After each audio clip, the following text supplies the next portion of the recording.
என்னுடைய மகன்றதுக்காக நான் சொல்லலை. ஆனால் அவனுக்கு இந்த ஆன்மீக பாடல்களில் பொருள் தேடுறான், ஆன்மீக பாடல் தேடுறதில்ல. இந்த ஆசிரமத்தில் இவன் தான் அந்த வேலையை செய்துன்னு இருக்கிறான். அது மனசுக்குள்ளே ஒரு சந்தோஷம். பிற்காலத்தில் எனக்கு அப்படி அப்புறமாவும் இவன் பேசுவான். நான் ரொம்ப பவரானுவேன் இல்லை, ஆனால் என் புள்ள என்னை விட பவரானுவேன்.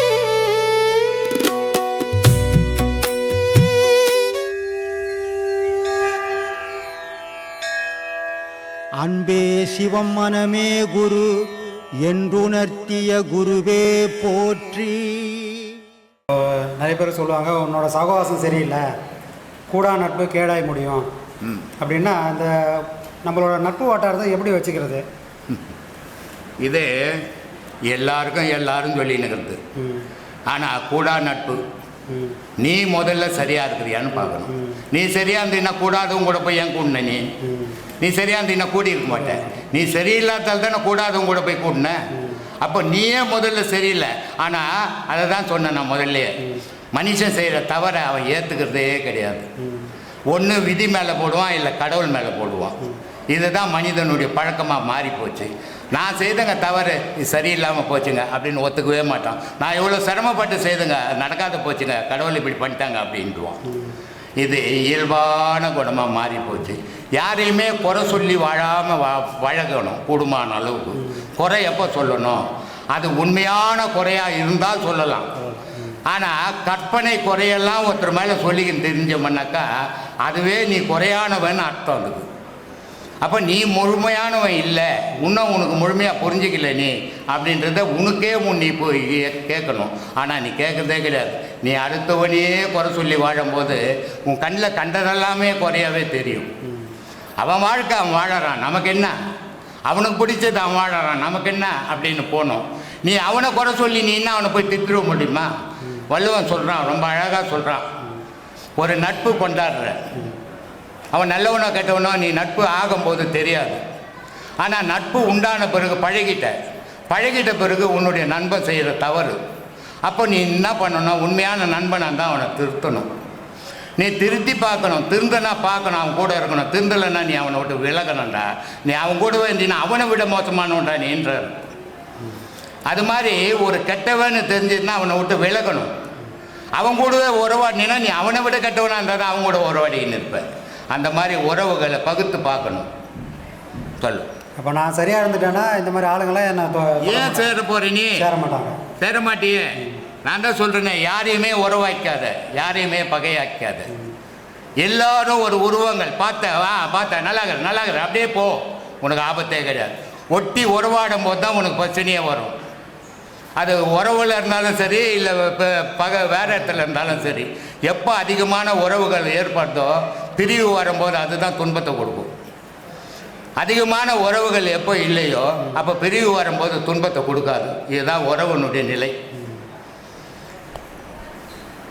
நீ யார் மேலே அதிகமான அன்பு, யார் மேலே அதிகமான நம்பிக்கை, யார் மேலே அதிகமான பாசம் வைக்கிறியோ அந்த பிரிவு வரும்போது உனக்கு உலகத்திலேயே முதல் பகையே அவங்க தான்.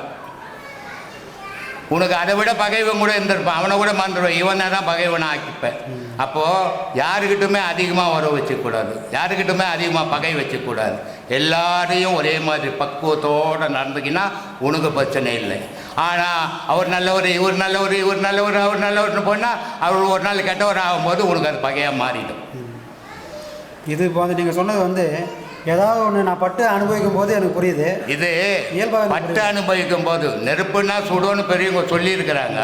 அதை புரிஞ்சு நினைக்கிறேன்னா அவன் அறிவாளி, இல்லை நான் தொட்டு தான் பார்ப்பேன்னா அவன் முட்டாள் தானே. அது மாதிரி இப்படிலாம் இருந்தால் பகை வரும்னு சொல்கிறாங்க பெரியவங்க. அதை தெரிஞ்சு நடந்தால் அவன் அறிவாளி, இல்லை நான் பட்டு திரும்பி வரேன்னா அவன் முட்டாளுன்னு அர்த்தம். சாமி, இன்னொரு கேள்வி. ஐயா வந்து நான் ஒரு வழிபோக்குன்னு சொல்லிட்டு எல்லா பாடத்தையும் அவரே 18 பாடத்தையும் இவ்வளோ 60 ஆண்டுகாலம் கஷ்டப்பட்டுட்டு மனமே குருன்னு சொல்லிட்டு போயிட்டாரு. அந்த மனமே குருன்னு சொன்னதுக்கான அர்த்தத்தை இன்னொரு முறை எங்களுக்கு அது உலகத்துக்கு திரும்பியும் சார். உலகத்தில் சிறந்த ஆசான் யாரை வச்சு நாம் படிப்பினையெல்லாம் படிச்சுக்கிறோம், யாரை வச்சு நமக்கு அறிவு வருதுன்னா மனம் என்ற ஒரு பொருள் இல்லை அப்படின்னு சொன்னால் நமக்கு அறிவே கிடையாதுன்னு அர்த்தம். ஏன் மற்ற விலங்குகளுக்கு வாயில்லா ஜீவன் ஜீவராசிகள் ஏன் அதெல்லாம் சொல்கிறான் அப்படின்னு சொன்னால், அதுக்கெல்லாம் மனம் என்ற ஒரு பொருள் இல்லை. ஆனால் அதுக்கு தகுந்தபடி அறிவு இருக்குது. அதுக்கு என்ன தேவையோ அதை வரைக்கும் செஞ்சுட்டான். அதோட நிறுத்திக்கிறதுக்கான அறிவை இறைவன் கொடுத்துட்டான். அதை தாண்டி போகிறதுக்கு இறைவன் மனசை கொடுக்கல. மனசை கொடுத்துருந்தா என்ன ஆயிருக்கும்? சிங்கம் பூதமாயிருக்கும், நரி நாயாயிருக்கும், எதுவுமே அதுவாகவே இருந்திருக்காது. ஆனால் பிறக்கும்போது புலிக்குட்டியாக பிறந்தது, சாவர வரைக்கும் புலிக்குட்டியாகவே போகிறதுக்கு காரணம் என்னன்னா, அதுக்கிட்ட மனம் இல்லை. அப்போ குழந்தையா பிறந்த நான் இன்னைக்கு மிருகம் மனுஷனா இல்லை மிருகமாக மாறி இருக்கிறதுக்கு காரணம் எனக்குள்ள மனம் இருக்கிறது தான். நான் மாறினதுக்கு காரணம், என்னை இந்த கோலத்தில் வச்சுக்கிறதுக்கு காரணம் வேற யாரும் இல்லை, இந்த மனம் தான். அப்போ இந்த மனசை வச்சு தான் நீ மனசை ஆராயணும். அந்த மனசில் ஆராய்ஞ்சதோட விளைவா உனக்கு ஒரு சிறு நெருப்பு மாதிரி ஒரு அறிவு கிடைக்கும். அந்த அறிவை கொண்டு தான் நீ பேரொழியா இருக்கக்கூடிய அந்த இறைவனை நீ அறிய முடியும். அதுக்கு நமக்கு அறிவானவா? அந்த அறிவு வேணும்னு தான் நமக்கு கொஞ்சோண்டு மனசில் அறிவுன்னு ஒன்று கொடுத்துட்டான் சாமி. ஆனால் அதை நாம் எப்போவுமே யூஸ் பண்ணுறதே கிடையாது. அப்போ யார் பேச்சை தான் யூஸ் பண்ணுறோம் அப்படின்னா, அறிவு பேச்சை யூஸ் பண்ணாமல் புத்தியோட போக்கில் போய் கிடக்குறோம். புத்தி தான் இங்கே நடத்துது. புத்தி ஏன் நடத்துது? அப்போ புத்திக்கும் அறிவுக்கும் என்ன சாமி வித்தியாசம் அப்படின்னா, மலைக்கும் மடுவுக்குமான வித்தியாசம். அறிவு செய்யக்கூடிய செயலுக்கும் புத்தி உள்ளவன் செய்யக்கூடிய செயலுக்கும் மிகப்பெரிய மேடுபள்ளம் உண்டு. புத்தின்றது நீ ஜென்மாந்திர வாசனைக்கு ஏற்ற மாதிரி இங்கே வந்திருக்கிற உருவம் தான் மாறிச்சே தவிர வாசனை உன்னை விட்டு இன்னும் போகலை. போன ஜென்மத்தில் ஒரு மாடுலேருந்து பிறந்தேன், போன ஜென்மத்திலேருந்து ஒரு நரியிலேருந்து வந்திருந்தேன்னா நரியோட உருவத்தை மாற்றி மனுஷனாக வந்துட்டேனே தவிர நரியோட குணம் இன்னும் வரலை. அந்த குணம் நம்ம புத்தியில் பதிவாயிருக்கிறதுனால தான் இன்னைக்கு உலகம் ஒரு மிருகத்தனமாக வாழ்ந்துக்கிறதுக்கு காரணம். அடையாளத்தில் மனுஷனாக இருக்கிறாங்க, ஆனால் புத்தியில் ஒவ்வொருத்தருக்குள்ளேயும் ஒரு மிருகம் தூங்கிட்டு இருக்குது. காரணம் என்ன? புத்தின்ற ஒரு சப்ஜெக்டு எத்தனையோ பிறவிகளாக நாம் செஞ்ச பாவ புண்ணியத்துக்கு அடிப்படையில் அதை இறைவன் கொடுத்துருக்குறான். பெருங்காயம் காலியாக போனாலும் டப்பா மட்டும் வாசனை ஆகிற மாதிரி பிறவியெல்லாம் தாண்டி தாண்டி நம்ம வந்தாலும் இந்த கர்மாவோட வாசனை நம்மளை விடாத துரத்தி இவ்வளோ பாடுபடுது. அப்போ என்ன தான் சாமி பண்ணுறது அப்படின்னா, புத்தியை அடி. புத்தி எப்போ அடியும்? தனக்குள்ளே இருக்கக்கூடிய அந்த ஆங்காரத்தை யாரெல்லாம் அழிக்கிறாங்களோ அவங்களுக்கு ஜென்மாந்திர வாசனையான இந்த புத்தியும் செயல்பட முடியாமல் செத்து விழுந்துடும். அப்போ நான் எதை அழிக்கணும்? முதல்ல ஆணவத்தை, அகங்காரத்தை நான் அழிக்கணும். இதை எல்லாருக்கும் செய்ய முடியும். அப்போ ஒன்று செஞ்சால் ஒன்று விழுந்துடும். ஒரு மண்டபத்துக்கு 4 கால், நீ 4 காலையும் வலிச்சாதான் மண்டபம் வேணும், எந்த கட்டாயமும் இல்லை. ஒரு காலை பிடுங்கணுன்னா மொத்த மண்டபம் சாஞ்சி விழுகிற மாதிரி ஆணவன்ற ஒரு காலை ஒருத்தர் பிடுங்கிட்டான்னு சொன்னால் மனன்ற மொத்த மண்டபம் சாஞ்சி வீணாக போயிடும். அப்போ அறிவுள்ள நாம் என்ன பண்ணணும்? எந்த சூழ்நிலையிலையும் ஆணவம் நம்மளை நெருங்காத பார்த்துக்கணும். ஆணவம் ஒரு நெருப்பு, தேவைக்கு அதிகமாக போனால் என்ன நானே கொளுத்திக்கிறதுக்கு சமமாயிடும். அந்த மாதிரி உலகத்தில் இன்னைக்கு நம்ம நிறைய பேரை பார்க்குறோம். புரியுதுங்களா? அப்போ இவ்வளோ விஷயமும் எதற்காக அப்படின்னா, இந்த மனம் பக்குவப்படணும். அப்போ இவ்வளோ பக்குவப்பட்டதுக்கு அப்புறம் கூட அவங்க யார் சொன்னால் கேட்பாங்க அப்படின்னா, அந்த மனம் சொன்னதுக்கு அப்புறம் தான் அது கேட்கும். அடி உதெல்லாம் பட்டு சித்தம் கலங்கி அப்புறம் தெளிஞ்சு வந்து நான் தப்பிச்சு போகணும்னா ஏதோ ஒரு வழி இருக்குதுப்பா. இங்கே வாழறதுக்கு மட்டும்தான் நம்ம வழி தேடி இருந்தோம். ஐயோ இன்னைக்கு இவ்வளோ பிரச்சனை மாட்டி நிற்கிறேனே, எனக்கு இவ்வளோ வருமானம் வந்தால் தானே நான் சம்பாதிக்க குடும்பம் நடத்த முடியும்னு அந்த வாழறதுக்கு வழியை தேடியே ஆயுசில் பாதி ஓடிட்டோம். அப்படி திரும்பி பார்த்தா ஒரு 50 வருஷம் காணும். இன்னும் எவ்வளோ வருஷம் இருப்போம்னு தெரியாது. இன்னும் 5 வருஷமா இல்லை 10 வருஷமா தெரியாது. அப்போ இப்போ நமக்கு ஒரு பயம் வருது. ஏன்னா முன்ன இருந்த அந்த பலம் இல்லை, முன்ன இருந்த வேகம் இல்லை. ஏப்பா இப்போவே இதெல்லாம் இல்லைன்னா இன்னும் போக போக நம்ம எதுக்குமே உதவாது போயிடுமோ. அப்போ தான் நமக்கு படிப்பு அடி மேலே அடிவிடும். யாருக்கெல்லாம் பாடுபட்டோமோ அந்த 50 வயசுக்கு அப்புறம் அவங்க சொந்த காலில் நிற்பாங்க. அப்போது நம்மளோட உதவி யாருக்கும் தேவைப்படும் போது தான் அவங்களோட சுயரூபம் நமக்கு காட்டுவாங்க. அப்போ நம்ம என்ன பண்ணுவோம்? ஏன்னா உனக்காக தானே பாடுபட்டேன், உனக்காக என் வாழ்க்கையே இழந்தனே, நீங்கள் இப்படி பண்ணுறீங்களேன்னு இந்த மனம் சிந்திக்கும். சிந்திக்கணும் என்ன பண்ணும்? அதுக்கு ஒரு நிழல் தேவை. எங்கப்பா போய் நான் சாயறது, நான் எங்கப்பா ஓய்வு எடுக்கணும்னா தப்பிச்சு போகிறதுக்கு குருன்னு ஒருத்தர் இருப்பாருப்பா, அந்த மரத்தில் போய் சேர்ந்துக்கோ அப்படின்னு இந்த மனம் உங்ககிட்ட இதான் எதிர்பார்த்தேன் சார். அந்த குரு தான் யாருன்னு எனக்கு தெரியல, அதுதான் கேட்டேன். ஏன்னா நான் வந்து மனமா இருந்தா நான் வந்து இது ஒரு கருவி, இது உருப்படாதது. இது உருப்பிட்டுச்சுன்னா இங்க தேடி வர போறது இல்லை, ஞானத்தை தேடி ஐயா தேடியும் கேரண்டி வரதில்ல. முட்டாளா இருந்தது ஒரு வகையில நல்லதா போச்சு. ஏன்னா ஐயா முட்டாள்தனமும் முரட்டுத்தனமும் இருக்குன்னு சொல்லி இருக்கிறாரு இந்த ஞான பாதைக்கு வர்றதுக்கு. முட்டாளும் முரடனும் தான் ஈஸியா இறைவனை பிடிச்சிருக்கான். புத்திசாலிக்கெல்லாம் இங்க வேலையே கிடையாது. ஆராய்ச்சி பண்ணி தானே அந்த பக்கம் வந்து ஆராய்ச்சி பண்ணிக்கினே உட்காந்து இருப்பானே தவிர அனுபவிக்கவே மாட்டான். கண்டிப்பா இதுவா எனக்கு தெரியுமா, இதுவா நான் பார்த்துட்டேன் அப்படின்வான். தெரிஞ்சுக்க போறதெல்லாம் பார்க்க போறதுன்னா அனுபவிக்க போறதில்ல. முட்டாளு விழுந்துருன்னா விழுந்துருவாங்க. ஐயா ஒரு கதை சொல்லுவாரு. ஒரு குரு ஒருத்தர் இருந்தாரு. அவர் என்ன பண்ணாராம், டெய்லி வந்து கடவுளுக்கு அபிஷேகம் பண்ணின்னு இருப்பாரு. அபிஷேகத்துக்கு பால் வேணும். பால் வேணும்னா அதுக்கு ஒரு அம்மா கிட்ட சொல்லி, அம்மா நான் டெய்லி இந்த நேரத்தில் பால் அபிஷேகம் பண்ணுவேன், நீ எத்தனை வந்து கொடுத்துடணும் அப்படின்றாங்க. ஒரு நாள் அந்த அம்மா வரல, இவரும் பூஜையை நிறுத்திட்டாரு. மறுநாள் வராங்க. மறுநாள் வந்தோன்னு சொல்கிறாரு, ஏன் நேற்று வரல, இறைவனோட சாபம் உனக்கு கிடைக்க போகுது, உன்னால் நான் பூஜையை நிறுத்திட்டேன். நான் என்ன சாமி பண்ணுவேன், நானும் வரணும் தான் வேக வேகமாக வந்தேன், பாழா போன மழை பெஞ்சு ஆற்றுல வெள்ளமாக போகிறதுனால என்னால் வர முடியல. நீ புரியாத பொம்பளையாக இருக்கிறிய, இறைவனை நினைச்சு நீ வந்தனா இந்த ஆறுன்னா நீ கடல் மேலேயே நடக்கலாம் அப்படின்னு அவர் ஆக்ரோஷமா சொல்ல, இந்தம்மா அப்படியே நம்பி மறுநாள் அழகா வந்து நிற்கிறாங்க. அப்போ மழை பெய்யுது. அப்போ குரு கேட்குறாரு, இப்போ தானே மழை பெய்யுது, எப்படி வந்த? சாமி வேற ஒன்றும் இல்லை, நேற்று நீங்கள் சொன்னதை அப்படியே நான் ஃபாலோ பண்ணேன்.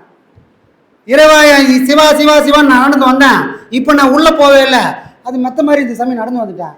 இப்போ அவர் கேட்குறாரு, நீ யாரை ஏமாத்துற, யாரை நீ ஏமாத்துற, அது எப்படி முடியும்? ஃபஸ்ட்டு இப்படிலாம் பண்ண முடியும்னு சொன்னவர் இப்போ அது எப்படி முடியும்னு கேட்டு இவர் போகிறாரு. நம்பிக்கை இல்லாமல் காலை வச்சு குரு செத்துருவார், நம்பிக்கையோட அந்த சீனை உயிராரு. சிறப்பு சிறப்பு சிறப்பு சாமி, சிறப்பு சாமி. சரிங்களா? இன்னைக்கு நிறைய குருமார்கள் நம்பிக்கை இல்லாமல் செத்து போகிறான் சாமி.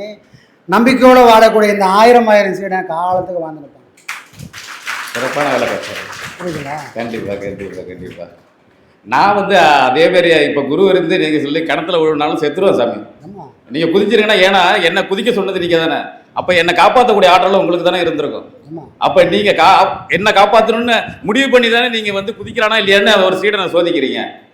அப்போ சீடனை வந்து அந்த எந்த மனநிலையில் இருக்கணும்னா, குரு சொல்கிற வழிபடி நடக்கணும், குரு காட்டுற வழிபடி நடக்கணும், அந்த பாதையில் பயணம் பண்ணணும். அப்படி பயணம் பண்ணி அந்த நிலையை அடைஞ்சவங்களை மட்டும்தான் ஐயா சீடன்னு சொல்கிறாரு, மற்றவங்களெல்லாம் பக்தன்னு சொல்கிறாரு. பக்தனாக இருந்தாலும் சீடனாக இருந்தாலும் இந்த பிறப்பில் இந்த பாடத்தை வாங்கி முயற்சி பண்ணிகிட்டே இருப்போம். முயற்சி பண்ணதோட முடிவை வந்து நம்ம குருநாதரே நமக்கு கொடுப்பாரு. அது எந்த பிறப்பில் வந்து அது வந்து பிறவிக்கு வருன்ட்டாரு. அதில் கண்டு எனக்கு அதில் அச்சமே இல்லை சாமி. இந்த பிறவியில் இல்லாட்டினாலும் சரி, இந்த பிறவியில் முயற்சி பண்ணிகிட்டே இருக்கிறோம். ஆனால் நீங்கள் சொன்ன மாதிரி இந்த பிறவி பயணம் அறுக்கணும் அப்படிங்கிற அந்த முடிவோட தான் அந்த பாடத்தில் போய் நம்ம உட்காரும் போதெல்லாம், ஐயா நான் உன்னை நம்பி வந்திருக்கிறேன், எனக்கு இந்த உலகத்துல வழிகாட்ட யாரும் இல்லை, திக்கற்றவனுக்கு தெய்வமே துணைன்னு சொல்றீங்க. நான் தெய்வத்தை எனக்கு தெரியல, ஆனா குரு உங்களை பார்த்துட்டேன், நீங்க எனக்கு வந்து சீடனுக்குன்னு என்னை வந்து நீங்க வந்து ஏத்துக்கிறீங்களே தெரியாது ஐயா, உங்க காலடியில நான் தெரிஞ்சோ தெரியாமல சரணாகதி அடைஞ்சிட்டேன். என் வாழ்க்கைக்கு நீங்களே ஆதாரம், உங்க காலடியில நானே இருந்து திருவடி நிழல் பிடிச்சி நான் அதை அடையணும்னு ரொம்ப பெருமையோடு ஐயாவோட காலடியில் அதை திருவடியில் வச்சுதான் பாடம் பண்ணிட்டு இருக்கேன் சார். அது ஓடிட்டு இருக்கு. ஏன்னா இதுல சந்தேகமா வரக்கூடாது. 3 பேர்கிட்ட இந்த உலகத்தில் நம்ம சந்தேகமே படக்கூடாது. சந்தேகத்துக்கு அப்பாற்பட்டவங்க 3 பேர் இருக்கிறாங்க. யாரெல்லாம் இருப்பாங்க? அப்பாவுக்குள்ள அம்மா இருக்கிறாரு, அம்மாவுக்குள்ள அப்பனும் இருக்கிறான். ரெண்டும் ஒரு பொருள் தான், உருவத்தாலாம் வேற வேற, ரெண்டும் ஒரு பொருள் தான். மனைவியே சந்தேகப்படக்கூடாது, தாயை சந்தேகப்படக்கூடாது, குருவையும் சந்தேகப்படக்கூடாது. இந்த 3 பேர்கிட்டையும் சந்தேகம் இல்லாமல் வாழ்ந்தாதான், 2 பேரால் சந்தேகப்படாமல் வாழ்ந்தால் உன் பரம்பரையே சந்தோஷமா இருக்கும். இவர்கிட்ட சந்தேகம் இல்லாமல் நீ வாழ்ந்தால் மட்டும்தான் இறைவனோட மனக்கயிறு திறந்து நம்மளை கை கூட்டி வாழ்க்கலாம். அப்போ சந்தேகத்துக்கு இடமில்லாமல் 3 பேர் இருக்கிறாங்கன்னா அங்கே அந்த வராத பார்த்துக்கணும்.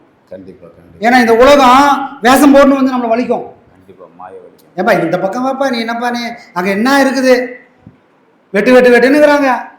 கலர் கலராக துணி கூட போட மாட்டாங்க, வெள்ளை வெள்ளையேன்னு போட்டுக்கிறாங்க, என்ன இருக்குது ஒன்றுமே இல்லையே அப்படின்னு ஆசை வார்த்தை காட்டி நம்மளை மோசம் செய்யறதுக்கு பல விஷயங்கள் நடக்கும். கண்டிப்பா கூட இருக்கிறவனே நம்மளை வலிச்சுன்னு போவான். கண்டிப்பா பாதை மாற்றத்துக்கு முயற்சி இதை விட ஒருத்தர் சூப்பரா பேசுறாரு, ஆ. இதை விட சூப்பரான கலை இருக்குது. ஆமா. அந்த பஸ்ல ஏறினா நேரா கைலாசத்துக்கு போயிடலான்னு சொல்றாங்க, வா 2 பேரும் போயிடலான்னு கூப்பிடலாம் ஆளாங்கிறான்.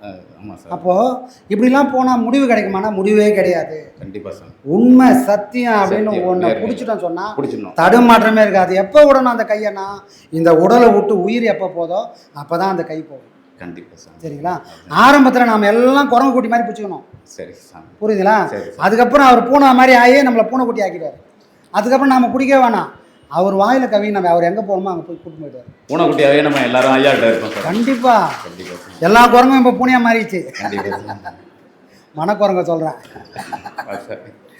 அதனால தான் ஐயா அந்த பாடல் ஐயாவுக்கு பொருத்தமாக இருக்குன்னு நினைக்கிறேன். அந்த சித்திர பாடல் ஆரிய நல்லான் குதிரை ஆயிருக்குன்னு சொல்லி வீசி பிடிக்க விறகருவாள்ளி கூரியநாதன் குருவருள் பெற்றால் வாரி பிடிக்க வசப்படுதேன். அப்போ நல்ல குருவை தேர்ந்தெடுத்து அவர் காலடியில் நீ சரணாகதி அடைஞ்சு இந்த பாடத்தை இந்த ஆன்மாங்கிறது பரிசுத்தமாக இருக்குது. இந்த மனம் தான் சேத்தலையும் சகதலையும் புகதலையும் இங்கேயும் கிடந்து இங்கேயே துன்பப்பட்டுக்கிட்டு இங்கேயே வாழ்ந்துட்டு இருக்குங்கிறதுனால தான் ஐயா தெளிவாக எல்லாத்தையும் ஒன்றையும் ஒவ்வொன்றையும் புட்டு செதறி தங்காய் உடைஞ்ச மாதிரி அடித்து புட்டு வச்சிருக்காரு. ஒளிவு மறைவே இல்லாத இந்த உலகத்தில் ஐயா மட்டும்தான் வந்து இவ்வளோத்தையும் கலையை இங்கே உலகத்துக்கு சொல்லி கொடுத்துட்டு போயிருக்கிறாரு. அதனால தான் நினைக்கிறேன் சாமி, அவ்வை வந்து அவ்வை அகவலில் வந்து முன்னாடியே கணிச்சிட்டாங்க போல இருக்கு நம்ம ஐயாவை. பேரை போட்டே சொல்லிட்டாங்க சாமி, பேரை போட்டே சொல்லிட்டாங்க ஐயா, பேரை போட்டே சொல்லிட்டாங்க. எல்லையெல்லாம் ஆனந்தம் அளித்தே அல்லல்களித்தே அருள் வழி காட்டி சத்தத்தின் உள்ளே சதாசிவம் காட்டி சித்தத்தின் உள்ளே சிவலிங்கம் காட்டி அணுவுக்கு அணுவாய் அப்பாலாய் கணுமுட்டு நின்றே கருப்புளை காட்டி வேடமும் நீரும் விலங்க நிறுத்தி கூடுமை தொண்டர்கள் குழாத்தொடர் கூட்டி 5 கரத்தின் அறம்பொருள் தன்னை நெஞ்ச கருத்தி நிலை அறிவித்து தத்துவ நிலையை தளர்ந்த ஆண்ட வித்தக விநாயகா விரைகள் சரணே சரணேன்னு சொல்லி அந்த விநாயகர் அகவல்ல நம்ம குண்டலியை எப்படி பாம்பு அது எப்படி வந்து நம்ம பிடிக்கணுங்கிற இந்த பாடத்து மூலமா 6 ஆதாரத்து மூலமா 3 மண்டலம் முட்டிய துணி 4 பாம்பி நாவில் உணர்த்தி கூடிய குண்டலி அதில் கூடிய அசப்பை விண்டை மந்திர வெளிப்பட விரித்து மூலாதாரத்தில் 3 கடலை காலால் எழுப்பும் கருத்து இருக்குன்னு சொல்லி ஐயா அகவலை சொல்லி நம்ம ஆத்மானவை சொல்லி